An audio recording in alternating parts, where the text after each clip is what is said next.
So your first step is to remove the old cartridge. In order to do that, you have this cap. So there's a tab on each side. You just want to push in and then push up. And then we'll do the same on the other side. And that cap comes right off. And then you have your old empty cartridge that just slides right out. So the second thing to do is to put the new line in the trimmer.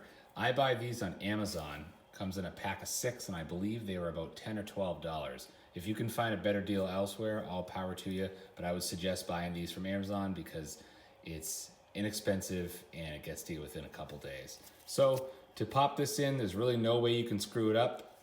There's the top, there's your bottom, so it just slides right on. And then you want to find the hole that the line goes through, which is right here. And you want to unhook it from this cartridge and feed it through the hole and just drop this in. Okay, now that it's dropped in, you just want to pop the cover right back off. So that just slides right on like so, and you are good to go. And as you can see, the line almost gets to the cutoff point here. If you want to extend that manually, you just want to push this little button in on the bottom and give this a little pull at the same time.